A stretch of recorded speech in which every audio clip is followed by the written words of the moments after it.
स्वागत है प्यारे बच्चों आप सभी के एक नई वीडियो में। यदि आप सभी क्लास 7 में है तो ये वीडियो आप सभी के लिए बहुत ज़्यादा महत्वपूर्ण होने वाली है। इस वीडियो के अंदर मैं आप सभी को दक्षता अभ्यास 5 के क्वेश्चनों को सॉल्व कराऊंगा। दक्षता अभ्यास 5 के क्वेश्चन बहुत ज़्यादा इंपॉर्टेंट है उन सभी स्टूडेंट के लिए जो कि क्लास 7 में है, क्योंकि हमेशा इस एक्सरसाइज से आपके एग्जाम में प्रश्न पूछे जाते हैं। तो चलिए प्यारे बच्चों, यहाँ पर पहला क्वेश्चन हम पढ़ते हैं और देखते हैं इसको किस प्रकार से सॉल्व करना है। आपको एक एक चीज़ को बड़े ध्यान पूर्वक देखना है। मैं बहुत आसान तरीके से यहाँ पर समझाने की कोशिश करूंगा। तो चलिए पहला क्वेश्चन पढ़ लेते हैं प्यारे बच्चों। तो यहाँ पर दिया गया समकोण त्रिभुज ABC में कोण B बराबर 90 अंश, AB बराबर 6.0 सेमी, AC बराबर 10 सेमी, तो BC की माप होगी। तो आपको यहाँ पर क्या निकालना है? BC निकालना है। BC देखिए इस त्रिभुज की बात हो रही है, ठीक है। इसके अंदर देखिए BC कहाँ पर है? BC ये आपका नीचे है। तो देखिए यहाँ पर कुछ चीजें हैं जो आपको पता होनी चाहिए प्यारे बच्चों, जैसे कि लंब किसे कहते हैं, कर्ण किसे कहते हैं, आधार किसे कहते हैं। तो देखिए प्यारे बच्चों यहाँ पर ये जो आपको सबसे बड़ी भुजा दिख रही है, ठीक है, इसको क्या बोलते हैं? हम कर्ण बोलते हैं, ठीक है। और ये जो साइड में आपको दिख रही है इसको लंब बोलते हैं और नीचे वाली को हम आधार बोलते हैं। इसको पहचानने का सबसे आसान तरीका होता है समकोण त्रिभुज जहां पर 90 अंश का कोण बनता है उसके सामने की भुजा हमेशा कर्ण मानी जाती है। और यहाँ पर आपका जो ये इस साइड में, ठीक है, देख सकते हैं आप सभी, सीधी जो भुजा है इसको क्या कहते हैं? लंब कहते हैं, ठीक, क्योंकि ये लंब की तरह बिल्कुल लंबी है, मतलब बिल्कुल खंबे की तरह खड़ी हुई है ये, ठीक है, खंबे की तरह देखिए गड़ी हुई, जैसे कोई किसी जमीन, ये जमीन है, जमीन के ऊपर कोई खंबा गड़ा हुआ है।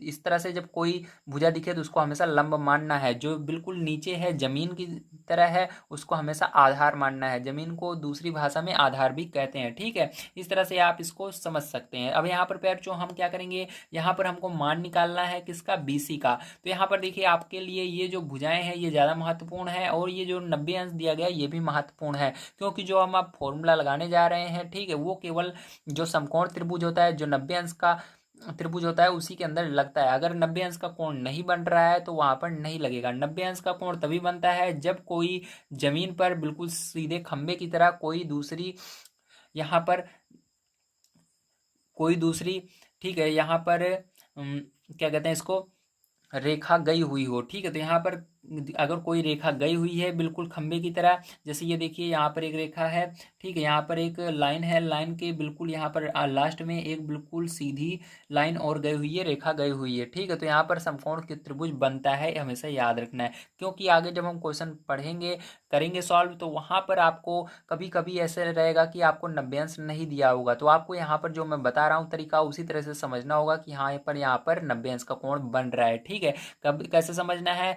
एक सीधी अगर जमीन की तरह रेखा गई हुई है और उसके ऊपर बिल्कुल सीधी एक और, ठीक है, खंबे की तरह कोई एक रेखा गई हुई है, तो वहां पर देखिए कितने अंश का कोण बनता है? हमेशा 90 अंश का कोण बनता है, ठीक है, जैसे यहाँ पर बन रहा है। अब चलिए इसको हम फॉर्मूले की मदद से सॉल्व करते हैं। तो देखिए प्यारे बच्चों, जैसा कि आप सभी देख सकते हैं जो आपको त्रिभुज दिया गया था मैंने यहाँ पर बना लिया है। अब क्या करना है? अब हमको इस क्वेश्चन को, ठीक है, इस क्वेश्चन को जो हमको दिया गया है इसको सॉल्व करना है। तो इसके लिए फॉर्मूला जो होता है उसको ध्यान से आपको समझ लेना है। तो वो फॉर्मूला आपका होता है पाइथागोरस प्रमेय, ठीक है। क्या होता है? पाइथागोरस प्रमेय की मदद से इसको सॉल्व करेंगे। लिखेंगे पाइथागोरस प्रमेय से, किससे? पाइथागोरस प्रमेय से, ठीक है। तो पाइथागोरस प्रमेय क्या होती है ध्यान समझिएगा। तो पाइथागोरस प्रमेय होती है कर्ण का स्क्वायर, क्या होता है? कर्ण का स्क्वायर बराबर लंब का स्क्वायर प्लस आधार का स्क्वायर, ठीक है। ये आपको 10th क्लास में भी मिलेगा, ठीक है। अभी 7th में मिलेगा, 8th में मिलेगा, 9th में मिलेगा, 10th में भी मिलेगा। इसको बढ़िया तरीके से याद कर लीजिए। अब देखिए कर्ण यहाँ पर मैंने आपको बताया कौन सी है, 90 अंश के सामने की भुजा कर्ण होती है। तो कर्ण हमारा देखिए क्या दिया है? AC। तो लिखेंगे AC का स्क्वायर, ठीक है। क्या लिखेंगे? AC का स्क्वायर बराबर लंब हमारा कौन सा होता है? मैंने बताया जो खंबे की तरह होता है वो लंब होता है, AB। तो ये क्या हो जाएगा? AB का स्क्वायर हो जाएगा, ठीक है। प्लस आधार किसे कहते हैं? जो जमीन होती है, जो नीचे वाला भाग होता है इसको आधार बोलते हैं। तो बोलेंगे BC का स्क्वायर। अब देखिए यहाँ पर जो जो मान पता है उसको रख देंगे। तो AC बराबर हमको पता है 10, तो AC को केवल हटाना है, स्क्वायर को नहीं हटाना है। तो AC को हटा करके क्या रखेंगे प्यारे बच्चों? हम 10 रखेंगे और इसको स्क्वायर कर देंगे, ठीक है। बराबर लगाएंगे ए बी का स्क्वायर, तो ए बी का स्क्वायर भी पता है 6, तो यहाँ पर 6 रखेंगे और इसका भी स्क्वायर लगा देंगे। ठीक है, अब देखिए प्यारे बच्चों क्या करेंगे, अब प्लस लगाएंगे और यहाँ पर आपको बी सी, तो बी सी आपको नहीं दिया गया। और एक चीज़ याद रखिएगा, जो सेंटीमीटर है इसको यहाँ पर नहीं लिखना है। ठीक है, ये यूनिट है इसकी, जो आंसर आ जाएगा बाद में आपको सेंटीमीटर लगा देना है, क्योंकि इसमें भी सेंटीमीटर है, इसमें भी सेंटीमीटर है, तो लास्ट वाले में भी सेंटीमीटर आपका लगेगा। ठीक है, अब देखिए यहाँ पर बी सी का स्क्वायर इसको निकालना है, तो इसको ऐसे रहने देंगे। ठीक है, बी सी का स्क्वायर ऐसे रहेगा। अब इसका वर्ग कर देना है। वर्ग मतलब क्या होता है, इसका गुणा 2 बार करना है। जो अंदर है 10 ऊपर स्क्वायर है, मतलब 2 बार गुणा करो। 10 का गुणा 10 में ही एक बार और कर देना है। इसी तरह से यहाँ पर 6 का स्क्वायर मतलब 6 का गुणा 6 में एक बार और कर देना है, प्लस बी सी स्क्वायर। ठीक है, अब इसका गुणा करोगे तो कितना हो जाता है, 100 हो जाता है प्यारे बच्चों आपका। ठीक है, अब इसके बाद देखिए 6 का गुणा 6 में करोगे तो 36 हो जाएगा, प्लस बी सी स्क्वायर। यार जो 36 को उधर पक्षांतर करेंगे तो इधर माइनस में चला आएगा, तो 100 अपनी जगह है, इसको उधर लाने पर बराबर की साइड कोई भी संख्या आती है तो माइनस में हो जाती है, तो माइनस का 36 हो जाएगा बराबर। प्यार जो इधर क्या बचा, बी सी स्क्वायर बच गया। अब बी सी बराबर क्या हो जाएगा प्यार जो, ध्यान से देखिए, बी सी स्क्वायर बराबर, तो मैंने बी सी स्क्वायर को इधर लिख दिया, अब इसको घटाकर इधर लिख देंगे जो आएगा आंसर। ठीक है, तो देखिए अब यहाँ पर क्या होगा, हमने इसको यहाँ पर था, इसको इधर लिख दिया और इस पूरे को इधर, ऐसे हम कर सकते हैं। चाहो तो आप इसको आगे कर दो, इस पूरे को उधर कर दो। ठीक है, तो अब इसको घटाकर हम लिखेंगे इधर, तो 36 में 100 में से 36 जाएगा, 64 आ जाएगा। ठीक है, आपको दिखाई दे रहा है, वेरी गुड। अब देखिए इधर हम आगे करेंगे यहाँ पर, तो आपका यहाँ पर आया बी सी स्क्वायर बराबर कितना है, 64 आ गया। ठीक है, अब देखिए बी सी बराबर कितना आएगा प्यार बच्चों, बी सी बराबर इधर देखिए स्क्वायर जो है उधर जाता है, बराबर कुछ है तो रूट में बदल जाता है। ठीक है, आपको पता है कुछ जो चीज़ें इधर बराबर की साइड से उधर जाती हैं वो बदल जाती हैं। ठीक है, तो यहाँ पर क्या हो जाएगा, ये रूट में चेंज हो जाएगा, तो यहाँ पर क्या हो जाएगा, 64 हो जाएगा। ठीक है, तो बी सी बराबर प्यार बच्चों क्या हो जाएगा, 64 किसका वर्ग होता है आपको पता होना चाहिए, तो 8 का वर्ग होता है। अगर वर्ग नहीं आता है तो मैं आपको निकालना सिखा देता हूँ। तो देखिए इस तरह से भाग विधि से वर्ग निकाला जाता है। 64 है, इसको लिखेंगे और इसके बाद जोड़ा बनाते हैं। ठीक है, जोड़ा बनाएंगे, जोड़ा बन गया है। अब आपको वर्ग आना चाहिए। 1 का वर्ग कितना होता है, 1 होता है। 2 का वर्ग कितना होता है, 4 होता है। 3 का वर्ग 9 होता है। ठीक है, और 4 का वर्ग 16 होता है। ठीक है, इसी तरह से आपको करना है। और यहाँ पर 5 का वर्ग 25 होता है, 6 का 36 होता है, 7 का 49 होता है, 8 का 64 होता है। ठीक है, तो यहाँ पर कितनी बार में जा रहा है, 8 बार में जा रहा है, क्योंकि 8 का वर्ग 64 होता है, तो 8 बार में ऐसे लिखते हैं। और जो आया है उसको क्या करते हैं, यहाँ पर प्लस लगाते हैं, और यहाँ पर जो आया है 8 का वर्ग करने पर उसको नीचे लिखकर घटा देते हैं, तो कितना आएगा, 0 आ जाएगा। तो देखिए हमारा आंसर क्या है, ऊपर जो आता है यही आंसर होता है, तो 8 आया। ठीक है, तो यहाँ पर आंसर क्या आएगा, 8 आएगा।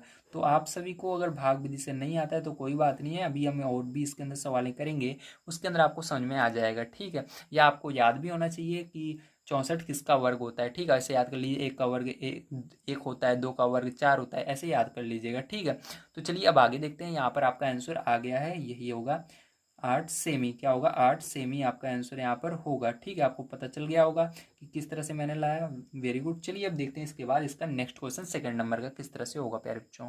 तो देखिए अगर आपको प्यारे बच्चों यहाँ पर समझ में नहीं आया होगा कि मैंने वर्ग इसका कैसे निकाला, तो इसका दूसरा तरीका भी है। ठीक है, देखिए भाग विधि है, गुणनखंड विधि होता है, तो इसके अंदर हमको सीधी लाइन खींचनी होती है, और उसके बाद प्यारे बच्चों जो हमारा ये 64 है इसको ऊपर लिख करके फैक्टर करना होता है, मतलब किस पहाड़े से कट रहा है। तो लास्ट में अगर आपका 0 आता है, 2 आता है, 4 आता है, 6 आता है, 8 आता है, तो वो 2 के पहाड़े से कटेगा। देखिए 4 आ रहा है मतलब 2 के पहाड़े से कटेगा। 2 का पहाड़ा पड़ेंगे प्यारे बच्चों, 6 कितनी बार में आता है, 3 बार में आता है। फिर से 2 का पहाड़ा पड़ेंगे, 4 कितनी बार में आता है, 2 बार में।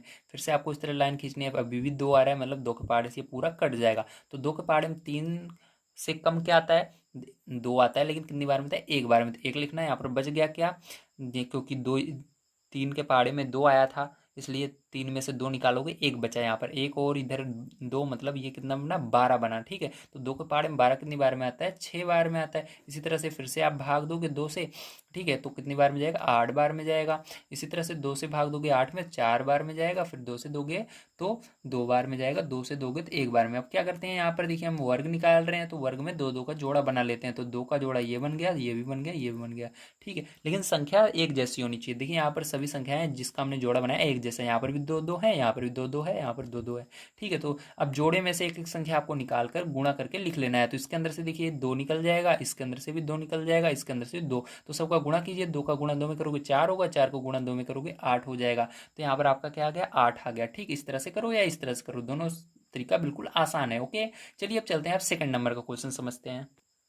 तो देखिए प्यारे बच्चों, यहाँ पर अब हम देखेंगे अपना सेकंड नंबर का क्वेश्चन। ठीक है, सेकंड नंबर को क्वेश्चन में आप देख सकते हैं इस तरह से आपको चित्र दिया गया है। ठीक है, उससे पहले आइए हम चित्र पढ़ लेते हैं हमको क्वेश्चन क्या दिया गया है। तो क्वेश्चन जैसे कि आप सभी देख सकते हैं दिया गया है, एक आयताकार मैदान की लंबाई लंबाई कितनी है 24 मीटर। तो ये लंबाई इसकी दी गई है 24 मीटर, और इसकी चौड़ाई जो है ठीक है 10 मीटर दी गई है आपको। इस आयताकार मैदान का विकर्ण होगा। तो आपको विकर्ण क्या होता है, विकर्ण ये बीच वाली जो एक रेखा गई हुई है, जो एक लाइन गई हुई है, इसका मान निकालना है। इसी को हम क्या कहते हैं, विकर्ण कहते हैं। तो इस लाइन का मान निकालना है, ठीक है, इस रेखा का मान निकालना है। तो चलिए अब हम देखते हैं किस तरह से इसको हम करेंगे। तो ध्यान से देखिएगा, जो यहाँ पर आपका एक आयत होता है, ठीक है, ये क्या बना हुआ है, आयत बना हुआ है। तो आयत के आमने सामने की भुजा बराबर होती हैं, तो ये जितना है इतना भी ये भी होगा, 24 मीटर होगा। ठीक है, ये वाला भी आपका, और जितना ये है उतना ये वाला भी होगा 10 मीटर। तो आसानी से अब आप निकाल सकते हैं। यहाँ पर देखिए, आप देख सकते हैं यहाँ पर अभी मैंने आपको एक त्रिभुज पीछे पहले वाले क्वेश्चन में बताया था कि यहाँ पर कितने अंश का कोण बनता है, 90 अंश का। जब कोई रेखा गई हो बिल्कुल सीधी, फिर एक दूसरी रेखा गई हो, तो यहाँ पर 90 अंश का कोण बनता है। तो यहाँ पर कितना अंश का कोण बन रहा है, 90 अंश का कोण यहाँ पर बन रहा है। ठीक, इसलिए मैं बताया था कि आपको बढ़िया तरीके से समझना है। अगर आपने नहीं समझा है, वीडियो स्किप कर दिया है, तो ध्यान से समझिए जा करके। ठीक है, पीछे अब देखिए यहाँ पर अब हम इसको सॉल्व करेंगे। तो यहाँ पर देखिए आपको सारी चीज़ें मिल गई हैं। मैंने बताया था 90 अंश के सामने का जो कोण होता है, ठीक है, 90 अंश जहाँ पर बनता है उसके सामने की जो भुजा होती है वो कितने क्या कहलाती है, कर्ण कहलाती है। तो यहाँ पर भी हमारा पाइथागोरस प्रमेय लगेगा। तो लिखेंगे पाइथागोरस प्रमेय से। ठीक है, तो यहाँ पर भी पाइथागोरस प्रमेय का हम उपयोग कर रहे हैं, पाइथागोरस प्रमेय से। तो पाइथागोरस प्रमेय आपका क्या होता है, मैंने अभी बताया, आपका होता है कर्ण का स्क्वायर।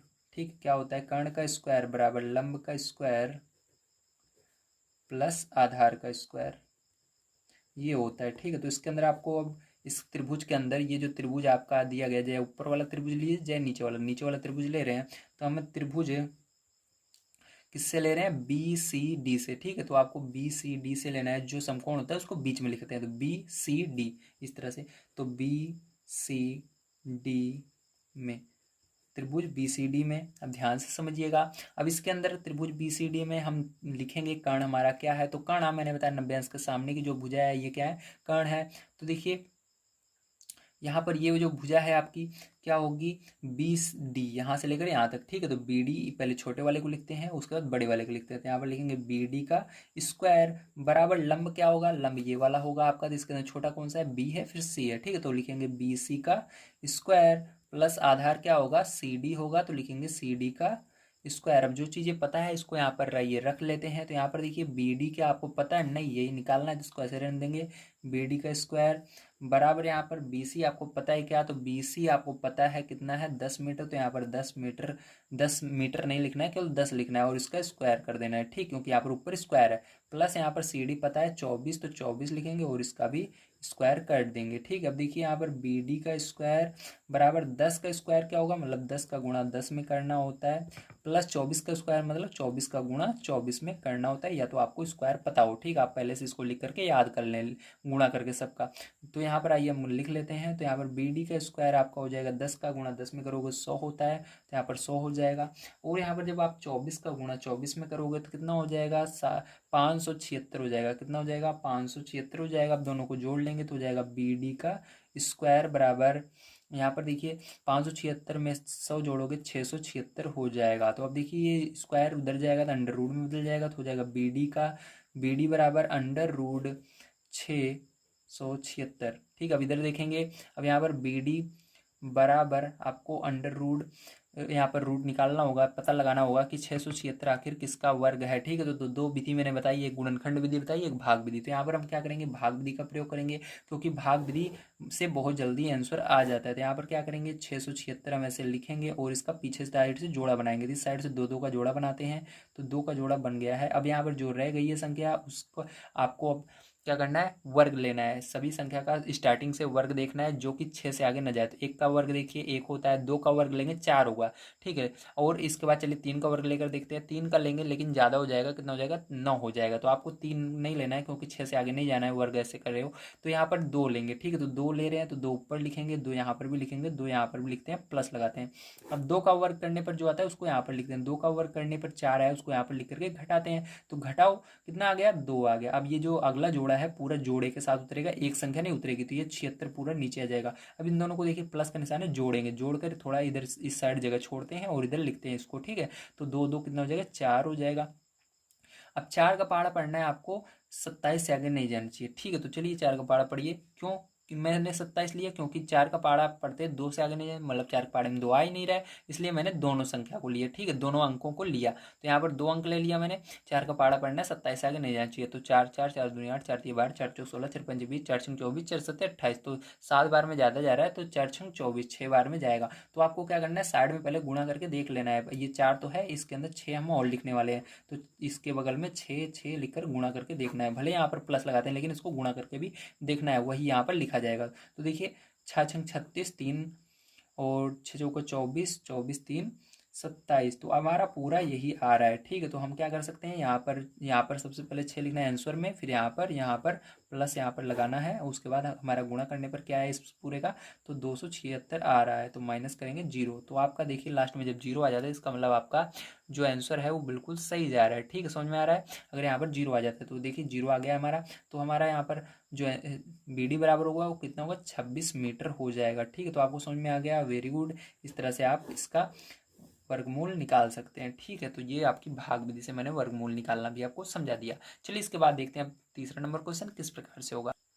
तो देखिए तीसरा नंबर क्वेश्चन आइए हम पढ़ लेते हैं। सबसे पहले हमको क्या दिया गया है, दिया गया एक सर्वेक्षक, ठीक है, जो ऑब्जर्व करता है, ठीक, किसी चीज को देखता है, बिंदु ए और बी के बीच की दूरी ज्ञात करना चाहता है, किंतु वह ए से बी तक सीधा नहीं पहुंच सकता, ठीक है, मतलब ए से बी तक सीधा नहीं पहुंच सकता। अतः वह चित्रानुसार एक समकोण त्रिभुज बनाता है। वो क्या कर रहा है, इस तरह से एक समकोण त्रिभुज बना रहा है। तो हमको यहाँ पता चल गया ये जो त्रिभुज यहाँ पर बना हुआ समकोण है, मतलब 90 अंश का है। तो इसके अंदर हम फॉर्मूला लगा सकते हैं, ठीक है, जिसमें ए सी बराबर आपको 21 मीटर और बी सी बराबर 35 मीटर, मतलब ये ए सी 21 है और B C 35 metre. A B कितना लंबा है, तो ये आपको ए बी बताना है कितना लंबा है, ठीक है, मतलब हमको ये ए बी निकाल कर दिखाना है। तो यहाँ पर हमको एक अच्छी चीज़ पता लग गई कि ये जो यहाँ पर त्रिभुज बना है ये समकोण है। तो समकोण होने के कारण यहाँ पर हम फिर से वही फॉर्मूला लगा सकते हैं, ठीक, पाइथागोरस प्रमेय वाला। तो चलिए फिर जो यहाँ पर पाइथागोरस प्रमेय वाला हम फॉर्मूला लगा लेते हैं। तो लिखेंगे पाइथागोरस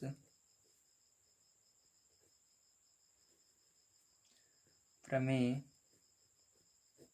से, तो क्या होता है पाइथागोरस प्रमेय, तो इस बार हम डायरेक्ट लिखेंगे। आपको पता है कर्ण का स्क्वायर बराबर लंब का स्क्वायर प्लस आधार का स्क्वायर। तो कर्ण यहाँ पर क्या है, तो यहाँ पर देखिए समकोण कहाँ पर बन रहा है, यहाँ पर समकोण बन रहा है, ठीक है, ये है समकोण। तो सबसे बड़ी भुजा ये वाली है, तो ये कर्ण होगी। तो लिखेंगे कर्ण क्या है आपका बी सी, तो लिखेंगे बी सी का स्क्वायर, ठीक है, बराबर। अब यहाँ पर देखिए लंब क्या होगा, मैंने कहा था ये कर्ण हुआ तो इसके ये सामने जो इसके भुजा है ये क्या होगी, लंब होगी। तो ये वाली लंब हो जाएगी। यहाँ पर लंब क्या होगा, ए सी हो जाएगा। तो ए सी का स्क्वायर प्लस ये आधार होगी, तो ए बी जो है ये आधार है, तो ए बी का स्क्वायर, मतलब आपको ए बी निकालना है। तो देखिए बी सी हमको पता है प्यार यहाँ पर, तो बी सी हम यहाँ पर क्या करेंगे, रख देंगे। बी सी कितना है, 35 है, तो 35 का स्क्वायर रखें, 35 लिखेंगे और इसके ऊपर स्क्वायर है तो स्क्वायर कर देंगे, बराबर। ए सी कितना है, 21 है, तो 21 लिखेंगे और इसके ऊपर भी स्क्वायर लगा देंगे, प्लस ए बी आपको निकालना ही है, ठीक है। तो ए बी को ए बी स्क्वायर हो जाएगा। अब देखिए 35 का स्क्वायर क्या होता है, इसको आपको लिख देना है। तो यहाँ पर होता है 1225, क्या होता है 1225 होता है। और 21 का स्क्वायर क्या होता है, तो ये आपका होता है 441 होता है, ठीक है, प्लस ए बी का स्क्वायर ऐसे ही रहेगा। अब देखिए इसको उधर पक्षांतर करेंगे, माइनस में चला जाएगा, तो 1225, ठीक है, 1225 माइनस 400 41 माइनस हो जाएगा, बराबर इधर आपको बचेगा ए बी का स्क्वायर। ठीक है, तो ए बी को पूरे को इधर लिख सकते हैं हम, तो लिखेंगे ए बी का स्क्वायर और इसको माइनस करके इधर लिखेंगे। ठीक है, तो इसको माइनस कर लेते हैं। 1225 में से 441 आप माइनस करोगे तो आपका आ जाएगा 784। कितना आ जाएगा? 784 आ जाएगा। अब देखिए हमको यहाँ पर क्या करना है, स्क्वायर उधर ले जाना है क्योंकि हमको केवल ए बी का मान निकालना है यहाँ पर। तो ए बी बराबर क्या हो जाएगा, ये इधर अंडर रूट में आ जाएगा, अंडर रूट 784। ठीक है, अब यहाँ पर देखिए अंडर रूट आपको यहाँ पर क्या करना है, इसका वर्गमूल निकालना है। ठीक, तो वर्गमूल कैसे निकालेंगे तो मैंने बताया आपको, फिर से देख लीजिए। 784 यहाँ पर लिखेंगे और पीछे साइड से जोड़ा बनाएंगे दो का, तो दो का जोड़ा बनाएंगे। जिसका जोड़ा नहीं बन रहा है दो का, उसको छोड़ देते हैं, 7 को छोड़ देंगे। अब आपको सारी संख्याओं का वर्ग लेना है, देखना है 7 से आगे नहीं जाना है वर्ग करने पर। तो 1 का वर्ग करेंगे तो 1 आएगा, 2 का वर्ग करेंगे 4 आएगा, 3 का वर्ग करेंगे 9। तो ज़्यादा जा रहा है 3 का वर्ग करने पर, तो 3 नहीं लेंगे, इसलिए 2 ही लेंगे। तो 2 यहाँ पर लिखेंगे, 2 यहाँ पर लिखेंगे, 2 यहाँ पर। 2 का वर्ग करने पर क्या आया, यहाँ पर प्लस भी लगाते हैं। 2 का वर्ग करने पर 4 आया, तो उसको यहाँ पर लिखकर घटा देना है। तो घटाओ कितना आएगा, यहाँ पर 3 आ जाएगा और ये जोड़ा अगला वाला इसके आगे उतर जाएगा। अब इसको क्या करेंगे, जोड़ लेंगे। 2 2 4, 4 का पहाड़ पढ़ना है, 38 से आगे नहीं जाना चाहिए। ठीक है, तो देखिए 4 4 4 दुनिया 8, 4 3 12, 4 चौक 16, 4 पंच 20, 4 छंग 24, 4 सत्ते 28। ठीक है, 4 8 32, 4 9 36। तो 9 बार में कितना जा रहा है, 36 जा रहा है। अगर आप इसको गुणा करके देखेंगे प्यारे बच्चों 9 बार में, ठीक है, जैसे ये 4 है और इसके बगल में मैंने बताया 9 का इस तरह से गुणा करके आपको देखना है। तो 9 का जब आप गुणा करेंगे तो ये ज़्यादा जाएगा। ठीक है, कितना ये क्या होगा, ये आपका ज़्यादा जाएगा। देखिए मैं करके दिखा देता हूँ। तो 9 9 81 हासिल कितना है, 8 आ गया। और 9 चौक 36, 36 में 8 आपको जोड़ना है। ठीक है, 36 में 8 जोड़ेंगे कितना हो जाएगा, 44 हो जाएगा ना। तो देखिए ज़्यादा जा रहा है। ठीक है, तो यहाँ पर देखिए आपका ये ज़्यादा जा रहा है। अब यहाँ पर आपको इसलिए इसको नहीं लेना है क्योंकि हमारा जो लिखा हुआ है इससे कम आना चाहिए गुणा करने पर। अब क्या करेंगे, यहाँ पर 9 का आपने गुणा किया, एक कम करके करेंगे, मतलब 8 का करेंगे। तो 8 यहाँ पर लिख करके गुणा कर लेना है। ठीक है, अब देखिए गुणा कर लेते हैं। तो यहाँ पर 8 8 64। ठीक है, और 8 चौक 32, 32 और 6 कितना हो जाएगा आपका, 38 हो जाएगा। तो ये पूरा का पूरा देखिए यही आ रहा है। तो आप क्या करेंगे, 8 यहाँ पर लिखेंगे, 8 यहाँ पर लिखेंगे, 8 यहाँ पर लिखेंगे, प्लस लगाएंगे और जो गुणा करने पर आया इसका 338 इसके नीचे लिख करके माइनस कर देंगे, 0 आ जाएगा। तो यही क्या होगा, आपका आंसर आ जाएगा। तो लिखेंगे ए बी बराबर जो आपका आंसर आया है वो क्या आया है, 28। देखिए यहाँ पर सभी यूनिट मीटर में है, तो ये वाली जो अभी आया है ये भी मीटर में होगी प्यारे बच्चों। ठीक, तो यहाँ पर क्या करेंगे, हम मीटर लगा देंगे और यही क्या हो जाएगा, आपका आंसर हो जाएगा। तो आपको आसान तरीका से मैंने समझाया है कि किस तरह से आपको इस तरह के क्वेश्चन मिले तो सॉल्व करना है। ठीक है, तो थोड़ा सा इसके अंदर आपको समस्या आ सकती है भाग विधि से निकालने में, लेकिन आप कोशिश करेंगे। ठीक है, जैसे मैं बता रहा हूँ बड़ी तरीके से समझेंगे तो सारी चीज़ें आसान है। ठीक है, बस यहाँ पर आपको गुणा करके चेक करना होता है, इससे ज़्यादा नहीं होनी चाहिए। जैसे यहाँ पर ज़्यादा जा रहा है तो ज़्यादा जाए तो फिर कम करके, जैसे यहाँ पर 9 बार में ले गए तो फिर 8 बार में ले जाना है। ठीक है, तो सारी चीज़ें सिंपल है। चलिए अब देखते हैं इसके बाद 4 नंबर क्वेश्चन किस तरह से पैर बच्चों करेंगे। तो देखिए पैर बच्चों 4 नंबर क्वेश्चन आप सभी को दिया गया है।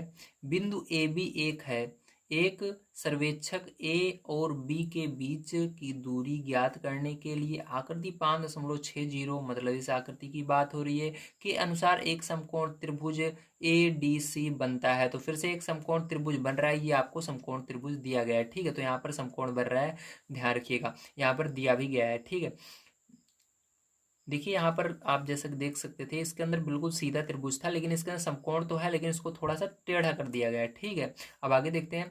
बिंदु ए से बी के बीच की दूरी कितनी है, तो आपको बताना है ए से बी के बीच की दूरी कितनी है। देखिए यहाँ से बी से सी तक दिया गया, लेकिन यहाँ पर बीच में से काट दिया गया, बीच की दूरी नहीं पता, इसको निकालना है। ठीक है, कितनी है, जबकि BC बराबर 12 मीटर, तो BC बराबर आपको 12 मीटर दिया गया है। ठीक है, अब यहाँ पर आपको संकेत दिया गया, मतलब पूरा आपको क्वेश्चन जो है सॉल्व करके दे दिया गया है ये वाला। ठीक है, पूरा का पूरा ये सॉल्यूशन है, लेकिन इसको मैं आपको समझा कर बताऊंगा किस तरह से आएगा, ध्यान से आप समझना है। ठीक है, तो यहाँ पर जैसा कि आपसे को पता ही चल गया है, ये जो क्वेश्चन है यहाँ पर जिस क्वेश्चन के अंदर ये जो चित्र दिया गया है ये समकोण बन रहा है। ठीक है, समकोण त्रिभुज बना रहा है, तो इसलिए यहाँ पर आप लिख सकते हैं पाइथागोरस प्रमेय से इसको सॉल्व करने पर। ठीक है, तो पाइथागोरस प्रमेय से क्या करेंगे, इसको हम सॉल्व करेंगे। तो लिखेंगे पाइथागोरस प्रमेय से, चलिए इसको भी पाइथागोरस प्रमेय से हम करते हैं। तो पाइथागोरस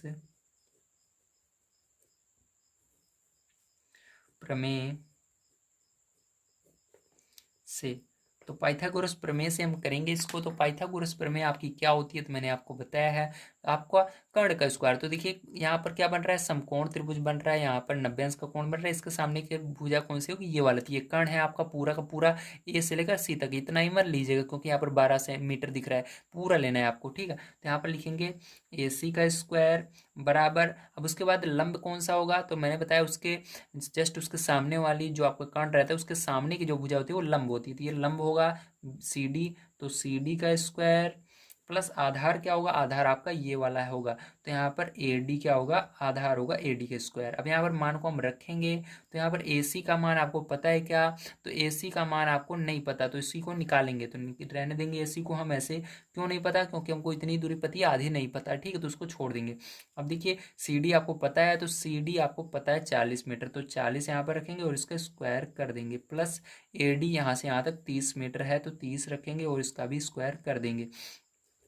ए सी का स्क्वायर बराबर पैर चो 40 का स्क्वायर करोगे तो 4 का कितना होगा आपका, 4 चौक 16 डबल जीरो, ठीक है, ये हो जाएगा।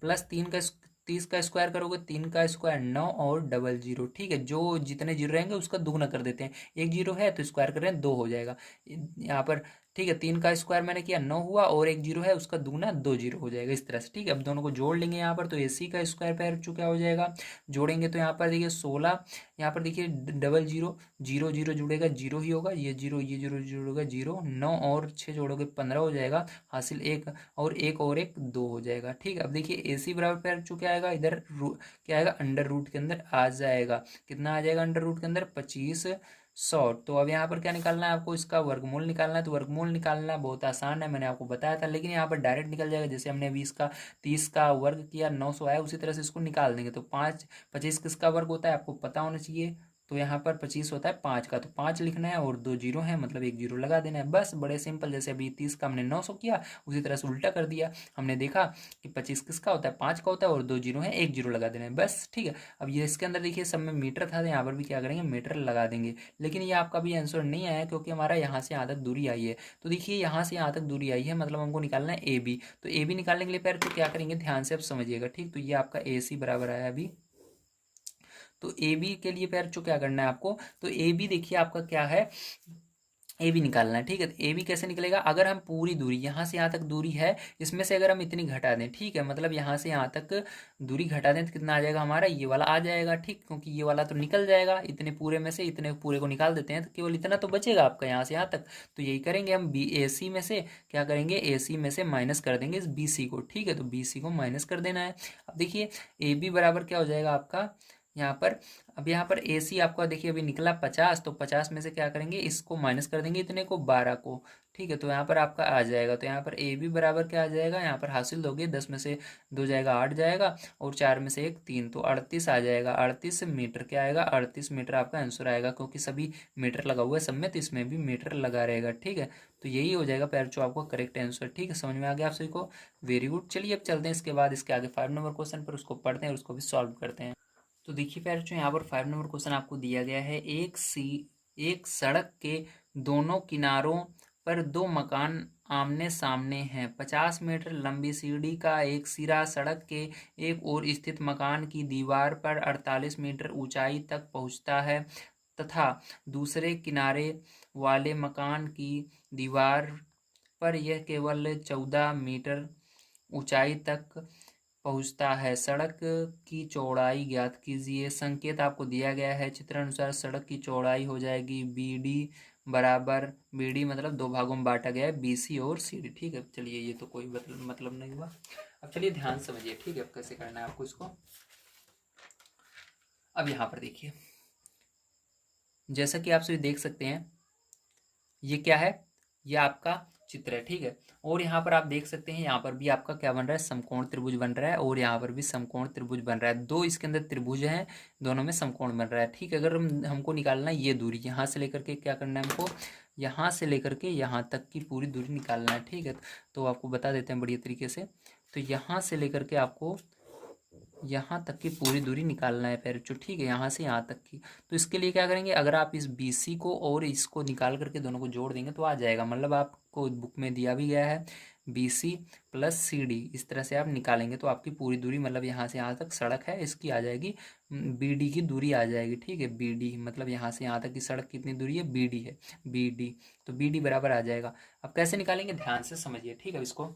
तो अब यहाँ पर त्रिभुज सबसे पहले हम ABC में देखेंगे, तो लिखेंगे त्रिभुज ABC में। ठीक है, अब देखिए यहाँ पर पाइथागोरस प्रमेय का प्रयोग करेंगे हम, तो लिखेंगे पाइथागोरस प्रमेय से। ठीक है, अब देखिए यहाँ पर क्या हो जाएगा, आपका कर्ण कौन सा है, मैंने बताया समकोण के सामने का भुजा कर्ण, तो ये हो जाएगा AC का स्क्वायर प्लस ये आपका लंब है तो लंब, ठीक है, बराबर लिखेंगे लगाएंगे, सॉरी यहाँ पर बराबर रहेगा, यहाँ पर हो जाएगा AB का स्क्वायर प्लस BC का स्क्वायर। अब मान को यहाँ पर रख देते हैं, तो यहाँ पर देखिए AC आपको 50 है तो 50 रख देंगे, 50 का स्क्वायर करना पड़ेगा, बराबर यहाँ पर आपको मान रख देते हैं AB का, तो AB का मान 48 है तो 48 का स्क्वायर करना पड़ेगा यहाँ पर। ठीक है, प्लस लगाएंगे और उसके बाद BC आपको निकालना है, तो BC का स्क्वायर ऐसे ही रहेगा। ठीक है, अब चलिए आगे सॉल्व करते हैं इसको, बड़े ध्यान से आप समझेंगे। तो 50 का स्क्वायर क्या होगा, तो 25, 5 का स्क्वायर 25, डबल जीरो लगा देना, ये हो गया, बराबर लगाएंगे 48 का स्क्वायर क्या हो जाएगा आपका, तो यहाँ पर हो जाएगा 2304 होता है। ठीक है, प्लस यहाँ पर BC का स्क्वायर। अब देखिए क्या करेंगे, इसको उधर ले जाएंगे तो यहाँ पर हो जाएगा 2500 माइनस 2304। ठीक है, माइनस हो जाएगा, बराबर इधर क्या बचेगा आपका BC स्क्वायर बचेगा। ठीक है, समझ रहे हो ना आप सभी, वेरी गुड। अब देखिए इसको माइनस कर देना 2500 में से 2304, तो आपका कितना आ जाएगा 196 आ जाएगा, कितना आ जाएगा 196, तो इसको पहले लिख लेते हैं, BC का स्क्वायर बराबर आ जाएगा 196। अब ये क्या करेंगे, BC बराबर क्या आ जाएगा, अंडर रूट 196, तो आपको इसका वर्गमूल निकालना है खुद से, मैंने आपको निकाल कर दिखा दिया किस तरह निकाला जाएगा। तो जब आप इसका वर्गमूल निकालेंगे तो इसका वर्गमूल निकलेगा 14, कितना निकलेगा 14, देखिए मीटर सब में लगा हुआ है तो इसके अंदर भी मीटर लगा देंगे। ठीक है, तो 14 मीटर आ गया इसका वर्गमूल। अब इसी तरह से क्या करेंगे हम सेकेंड वाले त्रिभुज में देखेंगे, तो यहाँ पर लिखेंगे त्रिभुज CDE में। ठीक है, छोटे वाले को लेते हैं, CD जो समकोण रहता है उसको बीच में लेते हैं, तो CDE में। ठीक है, चलिए फिर से देखते हैं पाइथागोरस प्रमेय से, तो क्या हो जाएगा, तो लिखेंगे पाइथागोरस प्रमेय से। तो यहाँ पर देखिए कर्ण कौन सा है, ये वाला है CE, तो लिखेंगे CE का स्क्वायर बराबर आपका क्या हो जाएगा, ये देखिए लंब है तो लिखेंगे लंब ED का स्क्वायर। ठीक है, प्लस CD का स्क्वायर आधार। अब मान को रख देते हैं, तो CE क्या है आपका, CE 50 है तो 50 का स्क्वायर हो जाएगा यहाँ पर। ठीक है, बराबर ED क्या है, ED आपका 14 है तो 14 का स्क्वायर हो जाएगा यहाँ पर, प्लस CD ऐसे ही रहेगा। ठीक है, इसका स्क्वायर करेंगे तो कितना हो जाएगा 2500 हो जाएगा। ठीक है, बराबर लगाएंगे, इस 14 का स्क्वायर करेंगे तो 14 का स्क्वायर कितना हो जाएगा 196 हो जाएगा, प्लस CD का स्क्वायर। अब देखिए ध्यान समझिएगा, अब नेक्स्ट पेज पर हम आपको ले चलते हैं क्योंकि यहाँ पर दिख नहीं रहा होगा। ठीक है, वहाँ पर आप समझेंगे इसके आगे। तो देखिए यहाँ तक हमारा आ चुका है, अब इसको इधर पक्षांतर करेंगे तो हो जाएगा 2500, माइनस में आ जाएगा ये 196 इधर, तो 196। ठीक है, बराबर इधर क्या बचेगा CD स्क्वायर बच जाएगा, CD स्क्वायर को हम इस साइड भी लिख सकते हैं पूरा का पूरा, और इस पूरे को उधर लिखेंगे। ठीक है, तो यहाँ पर क्या हो जाएगा, इसको माइनस करके लिखेंगे, तो यहाँ पर जब आप इसको माइनस करोगे 2500 में से 196, तो आपका आ जाएगा 2304, कितना आएगा 2304 आ जाएगा। तो अभी आपने देखा 2304 पीछे 2304 किसका वर्ग था, 48 का था। ठीक है, तो 2304 का जब आप वर्गमूल निकालेंगे तो 48 आएगा। तो यहाँ पर क्या हो जाएगा, CD बराबर आपका इधर वर्गमूल आ जाएगा, इसके ऊपर वर्ग लग जाएगा। ठीक है, मतलब इसका वर्गमूल निकालना होगा, तो वर्गमूल निकालने की जरूरत नहीं है क्योंकि आपको पता ही है 48 का होता है, तो यहाँ पर डायरेक्ट आप 48 मीटर लिख देंगे। ठीक है, तो ये आ गया। अब देखिए यहाँ से आपने देखा कि आपका किसका किसका मान आ चुका है, यहाँ पर आपका देखिए BC का आ गया है, मतलब इस वाले का मान आ गया है, इसका मान कितना आया 14 आया। ठीक है, 14 मीटर आ चुका है, और इसका मान कितना आ चुका है इसके आगे CD का, तो अब ये निकाले हमने CD का 48 मीटर, तो 48 मीटर। ठीक है, तो दोनों को अब क्या करेंगे फिर हम जोड़ लेंगे, तो दोनों को जोड़ने पर आपका कितना आ जाएगा, ध्यान समझिएगा। तो यहाँ पर आप जोड़ेंगे तो आप लिखेंगे जो आपको बुक में दिया गया है, यहाँ पर भी आप देख सकते हैं आपको ये पूरी दूरी निकालनी है जो है BD। तो BD बराबर आपका क्या हो जाएगा, आपकी बुक में भी ये फॉर्मूला दिया गया है, मतलब ये चीज़ दी गई है जो मैं लिख रहा हूँ। और इस आधे को और इसको दोनों को जोड़ लेंगे, इतना दूरी और इतनी दूरी, तो दोनों आ जाएगी। तो BC प्लस CD, ठीक है। तो यहाँ पर देखिए आपका क्या निकला है, BD बराबर, तो BC भी हमने निकाला, BC हमारा 14 आया है, ठीक है। यहाँ पर भी मैंने लिखा है 14, और आपका CD देखिए, CD क्या है, 48 आया है, तो यहाँ पर भी मैंने 48 लिखा है। तो प्लस 48 दोनों को जोड़ लीजिएगा, जोड़ने पर आपका कितना आ जाएगा, BD बराबर, तो यहाँ पर आपका आ जाएगा, ये हो गया 8 4 12, और ये 5 और एक हासिल 6, ठीक है। तो ये 62 मीटर। तो ये आपका आंसर हो जाएगा, BD बराबर हो जाएगा 62 मीटर, ठीक। कितना हो जाएगा, 62 मीटर आंसर हो जाएगा। तो आप सभी को समझ में आया होगा, उम्मीद है। आइए अब चलते हैं इसके बाद नेक्स्ट क्वेश्चन पर, उसको पढ़ते हैं और उसको भी सॉल्व करते हैं। तो देखिए फिर जो 6 नंबर क्वेश्चन आपको दिया गया है, उस त्रिभुज का नाम बताइए जिसके परिकेंद्र और अंतः बिंदु एक ही होते हैं। तो यहाँ पर आपको बड़े ध्यान समझना है, परिकेंद्र किसे कहते हैं और अंतः बिंदु किसे कहते हैं, ठीक है। तो परिकेंद्र क्या होता है, आइए सबसे पहले इसको हम समझ लेते हैं, ठीक है। देखिए परिकेंद्र होता है जैसे आपका यहाँ पर एक त्रिभुज है, ठीक है। यहाँ से हम क्या कर रहे हैं, इसकी भुजा से, ठीक, ये भुजा होती है, 3 भुजाएं होती हैं, ये वाली भुजा है, ये वाली भुजा है, ये वाली भुजा है। इस भुजा से क्या करते हैं, यदि हम यहाँ पर बीचों बीच से, ठीक, बिल्कुल इसके बीचों बीच से लंब डालेंगे, तो कैसे डालेंगे, पहले हमको यहाँ पर रख करके चाप लगाना होता है, फिर A पर रख करके, ठीक है। ये भुजा देखिए 2 बिंदु से मिलकर बनी है, A से और C से, तो A पर रख करके चाप लगाओगे और C से लगकर चाप लगाओगे, ठीक है। जब हम चाप लगाते हैं तो वो क्या होता है, बिल्कुल कहीं ना कहीं जाकर ऐसे काटता है, कटान बिंदु मिलता है, ठीक है। इसी तरह से आप क्या करेंगे, जब यहाँ पर रख करके चाप लगाएंगे, ठीक है, तो ये भी कहीं ना कहीं इसको काटेगा, इस तरह से कटान बिंदु मिलेगा। इस तरह से जब आप इस वाली भुजा पर रख करके चाप लगाएंगे तो ये भी कहीं ना कहीं इसको काटेगा, एक कटान बिंदु मिलेगा। तो देखिए यदि तीनों का, ठीक है, ये तीनों एक जिस बिंदु पर जाकर मिलते हैं, जो ये हमने काटा, ठीक है, इन भुजाओं से जो हमने चाप लगाया, ये चाप जाकर जिस बिंदु पर मिलेंगे, ये लाइन जब हम खींचेंगे जिस पर जाकर मिलेंगे, उसी को क्या कहेंगे हम, उसी को हम कहेंगे परिकेंद्र। क्या कहेंगे, परिकेंद्र कहेंगे। आप समझ गए। अब देखिए लंब केंद्र किसे कहते हैं, तो लंब केंद्र होता है जैसे यदि हम कोण से, ठीक है, यहाँ पर यदि इसके शीर्ष से, शीर्ष इसको कहते हैं जहाँ पर ये कोण बनता है, ठीक है, इसको क्या कहेंगे, शीर्ष कहेंगे। यहाँ से यदि हम क्या करते हैं, लंब डालते हैं, मतलब इस तरह से चाप लगाते हैं यहाँ से रख करके, ठीक, यहाँ पर C पर रख करके चाप लगाएंगे तो यहाँ पर ये काटेगा इसको। इसी तरह से आप इसको मिला देंगे, क्या करेंगे, C से फिर इसको ऐसे मिलाएंगे, ठीक, बढ़िया तरीके से। उसी तरह से देखिए यहाँ पर क्या करेंगे, आप इसको C से मिला देंगे, एक सेकंड, यहाँ पर नहीं काटेगा, बिल्कुल इसके सामने काटेगा, यहाँ पर काटेगा, ठीक है। तो यहाँ पर ऐसे मिला देंगे इसको, ले जाकर C से। इस तरह से आप A के सामने यहाँ पर काटेगा, ये बिल्कुल इसके सामने, तो इसको लाकर ऐसे मिला देंगे। इस तरह से B के सामने यहाँ पर काटेगा, इसको ले जाकर बिल्कुल मिला देंगे। जब आप देखेंगे तो ये सब क्या हो रहे हैं, दोनों एक जगह पर मिल रहे हैं, ठीक है। यही आपसे पूछ रहा है, यदि आप इसकी भुजा पर रख करके, ठीक है, भुजा पर रख करके जब चाप लगाते हैं तो उसको हम परिकेंद्र कहते हैं, और जब इसके शीर्ष पर रख करके, यहाँ पर तीनों शीर्ष पर रख करके चाप लगाएंगे तो उसको क्या कहेंगे, हम लंब केंद्र कहते हैं। तो जिसके लंब केंद्र बराबर होते हैं वो कौन सा त्रिभुज है, ये पूछ रहा है। तो ऐसा केवल एक ही त्रिभुज है जिसके लंब केंद्र, ठीक है, और परिकेंद्र दोनों बराबर होते हैं। वो कौन सा होता है, वो आपका त्रिभुज होता है समबाहु त्रिभुज। कौन सा होता है, समबाहु त्रिभुज होता है जिसके सभी भुजाएं बराबर हों। जैसे यहाँ पर इसकी मैंने बनाया है, तो ये 4 सेंटीमीटर की है, और ये वाली भी 4 सेंटीमीटर की भुजा है, ये वाली भी 4 सेंटीमीटर। यदि सबकी भुजाएं बराबर हैं तो उसके जो लंब केंद्र होगा, ठीक है, और जो उसका परिकेंद्र होगा वो भी बराबर होगा, ठीक है, याद रखिएगा हमेशा। तो ये कौन सा त्रिभुज होगा, तो आंसर में आपको लिख लेना है, ये आपका होगा समबाहु त्रिभुज। कौन सा होगा, समबाहु त्रिभुज, जिसकी सभी भुजाएं आपस में बराबर होती हैं, ठीक है, समबाहु त्रिभुज, आंसर यही हो जाएगा।